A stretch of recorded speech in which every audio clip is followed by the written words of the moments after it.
Appeals. Trump urging a appeals court today to keep his New York gag order on pause in his civil fraud trial.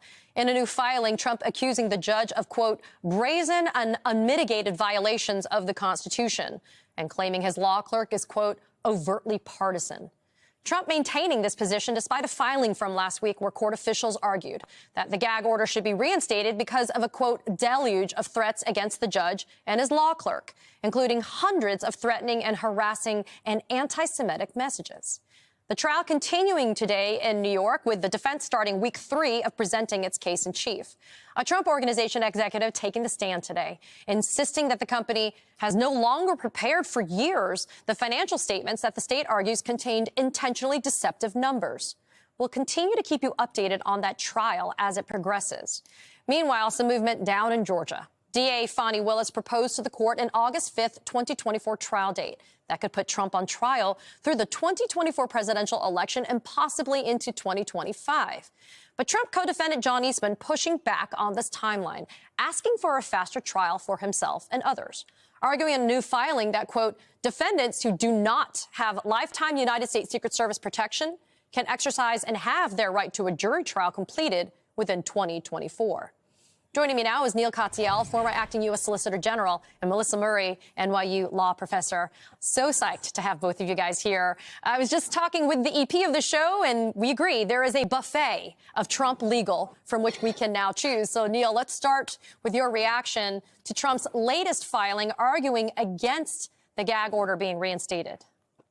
Yeah, Katie, we're like in Las Vegas with like an all-you-can-eat buffet at every corner, as far as I can tell. I mean, look, some people celebrate Thanksgiving by being grateful. Unsurprisingly, Donald Trump celebrates it by continuing his hateful attacks. That's what we really saw in his latest filing. It's basically just an extension of the same twisted logic Donald Trump has always used to defend himself, which is basically, I can't be blamed for the statements that my violence cause. And, you know, this filing is so devoid of common decency, they can't even really manage to fake it in their court documents. It's clear they don't really care about all the threats that this innocent law clerk is facing because of Trump's attacks. I mean, Katie, you tweeted, or whatever the word is, X'd now, earlier today, that this filing by the prosecutors, by the state, had 275 single-space pages of threats and attacks against this law clerk. You know, the idea that you can just wash your hands of that, I find ridiculous. I think this gag order is likely to be sustained and maybe cut back a little bit, but I think it's going to be sustained.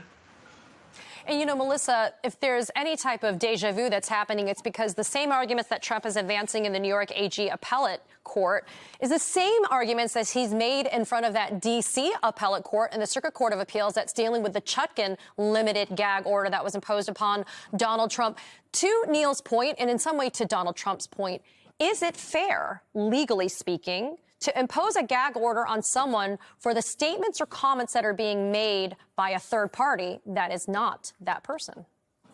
It's a terrific question, Katie. He's actually making slightly different arguments in the New York case. One of the things he said here is, in addition to his First Amendment rights, which he says has been trampled upon, he's also concerned that the gag order prevents the public from having the assurance that this is a fair and nonpartisan trial. And this, again, goes to the claims that he's made about the law clerk being excessively partisan and Judge Engoron also being partisan and biased against him. So it's sort of a combination of both of these things. But the point remains, he's here seeking to vindicate his First Amendment rights without thinking about the impact that his statements may have. And to be clear, he said nothing specific harming this clerk or threatening harm to the clerk. But the question is, the individuals who are incited are encouraged to take Donald Trump's words and then run with them, including the individual who threatened Judge Chutkan. Again, these are not idle threats. There have been actual material threats. The threats you mentioned to the law clerk and Judge Engoron, and of course, the threats to Judge Chutkan in D.C. So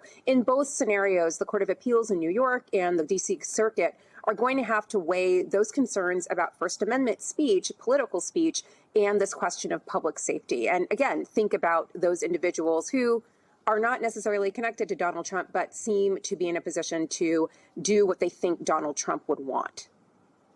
And Neil, earlier this month, Trump's attorney, Alina Habba, saying this about the court staff getting threats. Quote, "There is not a day that I don't get a threat. It's just part of the game." I mean, Neil, since when is that the legal standard to determine whether or not somebody's speech should be, I guess, limited in some way?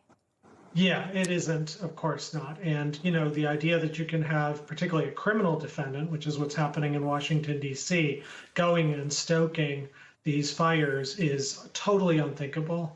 And, it's not just the American public that's watching these trials, it's also future criminal defendants. And if Donald Trump gets away with these kinds of threats, that's going to be the standard. Everyone's going to try and make that in every other criminal case across the country.